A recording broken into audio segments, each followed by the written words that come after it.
Uy, oh, sana hindi nagwalok.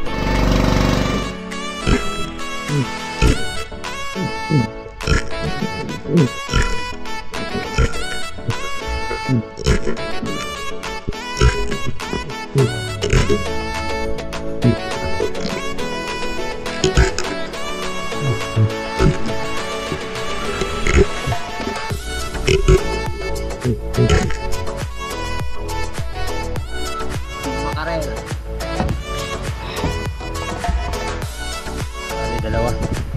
Pabinta na kami mga ka-channel. Kay Sherman, mga ka-channel, ayan. Bintas po ang ating kapitbahay ngayon dahil ito, sa bangkima. Isang mapagpalang araw muli sa atin lahat mga ka-channel. At dito sa pagkakataong ito ay nag-dive tayo. Ayun, isang labian ang ating natira at tinamaan naman. Compilation muna tayo sa pagkakataong ito dahil ilang araw din tayong walang dive at busy tayo sa ating ginagawa dahil tayo po ay kasalukuyan na nagtrabaho sa ating bangka. Pinalitan natin ang paltik at nagpintura na rin. Swerte agad dahil sa unang pukol sa pool. Shoutout po sa lahat po ng ating mga kaibigan, kay Kuya Larry Santi, Sir Terzo Manolat Taurio ng Team Noranda ng Canada, kay Bay Binje at kay Ma'am Binky, at lalong-lalo na po kay Strawberry Ice Sweet, kay Miss Jean Opiuta at kay Ate na nagbigay po sa atin ng kagamitan. At syempre, another dive mga ka-channel, grupo ng Barakuda ang ating nakita. Shoutout nga pala kay Ate Kay Pantangan. Sana lagi po kayo mag-iingat. At dito sa pagkakataon ito ay nakakita tayo ng isang king mackerel. At di naman tayo nabigo nung tirahin natin. Ayan, bumalik pa. Di natin natira agad. At dito sa pagkakataon ito ay nag-cruise tayo. Umikot. At nung tirahin natin sa pool. Salamat kay Mr. and Mrs. Contreras na nandiyan po sa Canada. Sana ingat po kayo palagi and God bless po. Okay mga ka-channel, at nakadalawa na rin tayo. Pangalawang huli natin sa pagkakataong ito ay king mackerel. Sa lahat po ng mga nagnanais na nagpa-shoutout ay nasauli po ng ating video.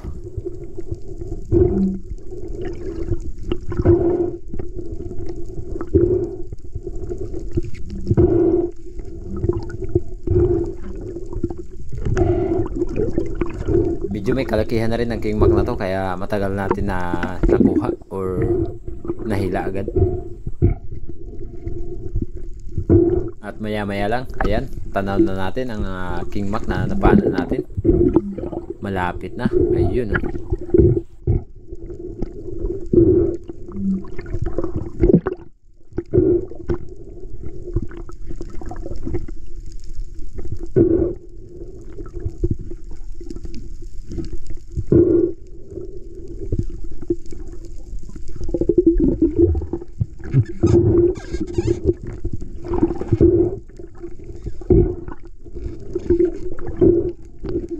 Pumalag pa.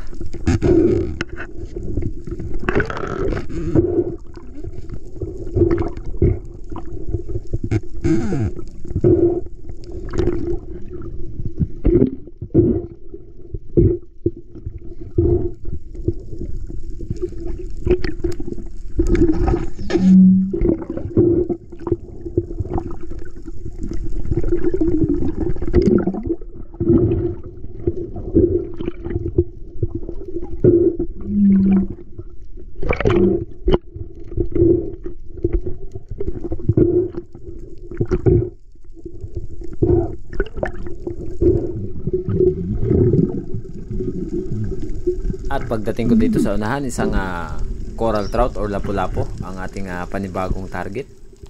Ayan, nakadapa sa pool ka ngayon. Ayun, tinamaan naman.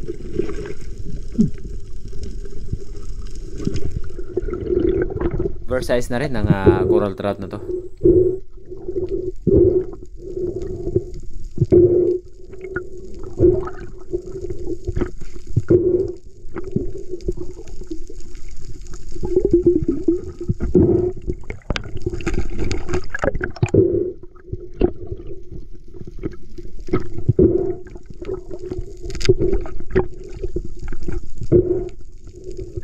hawak na natin ang coral trout. Napakalaki.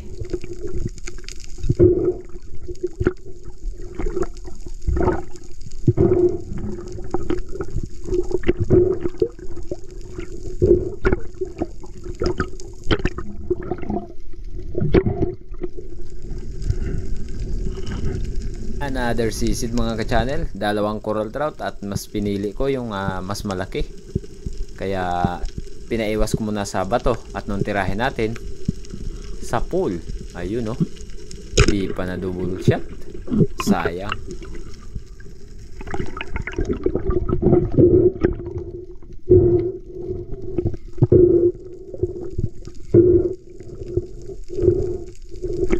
Swerte tayo sa araw na to dahil napakalinaw ng dagat.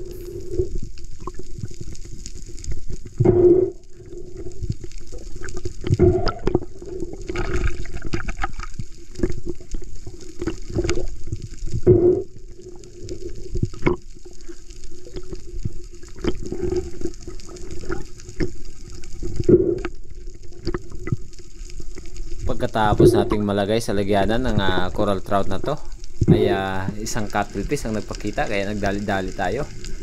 Napakaamo sa pool nung tirahin natin.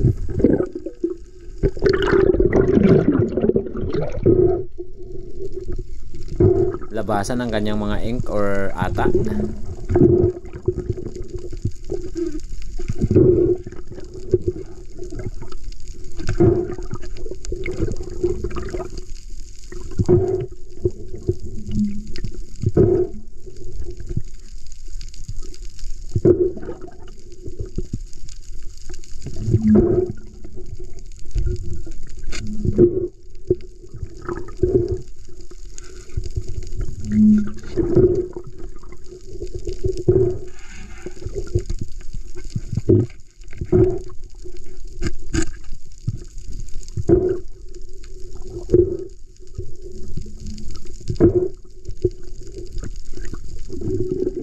At pagdating ko dito sa unahan mga ka-channel ay nag-drop ako at nag-long casting dahil may isang green job fish or malaguno na umaligid at di naman tayo nabigo. Nung nag-dusting tayo ay patuloy na papunta sa atin, kaya nung tirahin tinamaan.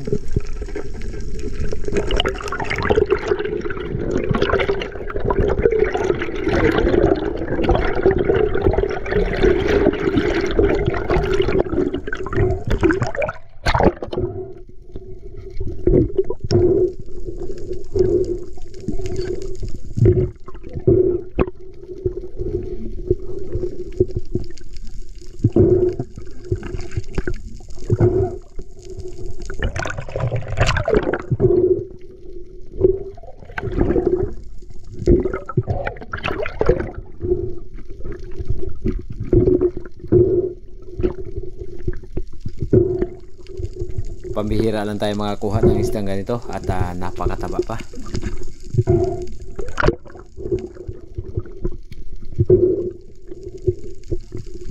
At ang pinakamalaking nahuli ko sa isda na ganitong klase ay 3 kilos.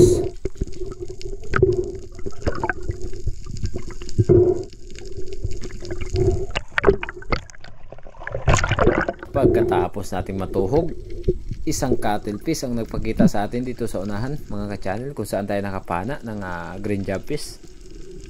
Ayan, taguan kami dalawa at maya maya lang bulagaan na dahil biglang gumuho, lumabas ng konti sa pool nung tirahin natin yan. Ayun tinamaan. Okay kayo.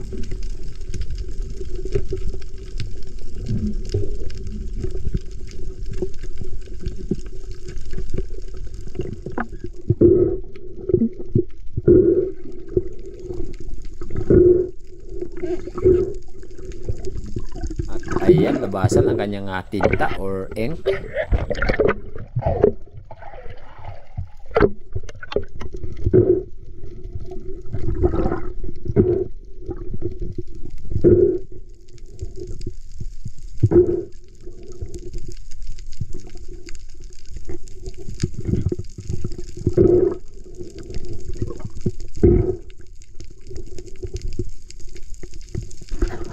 Muli tayo nagsagawa ng pagsisid. Isang unicorn piece ang ating nakita dito at isang rubber lang ang ating gamit. Kaya nung tirahin natin, headshot sa buntot ang tama.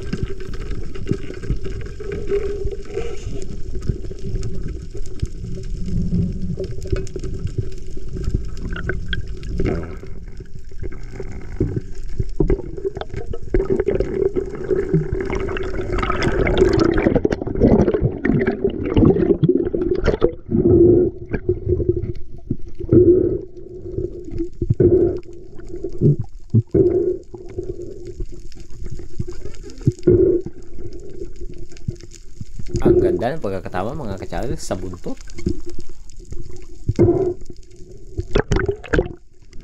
Another pagsisid. Unicorn piece pa rin or surahan. Paikot-ikot.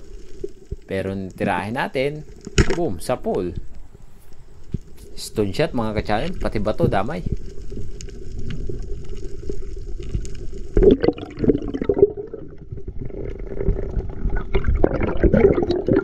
Ayos na rin ang labanan dahil nakatali na rin tayo ng surahan, 2 pirasong surahan at may king mac at kung ano-ano pa.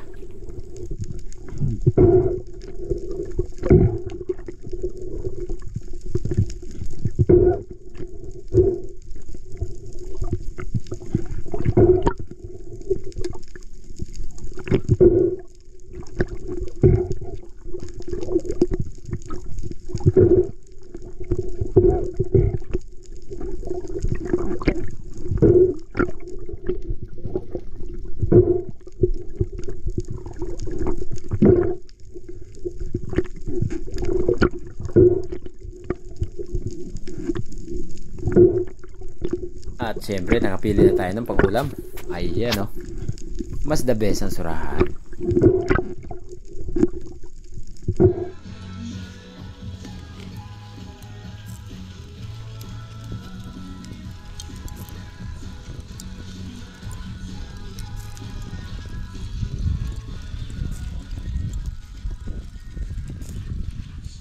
In 1913, San Miguel journeyed across Asia to export to Shanghai, Hong Kong, and Guam. And starting 19...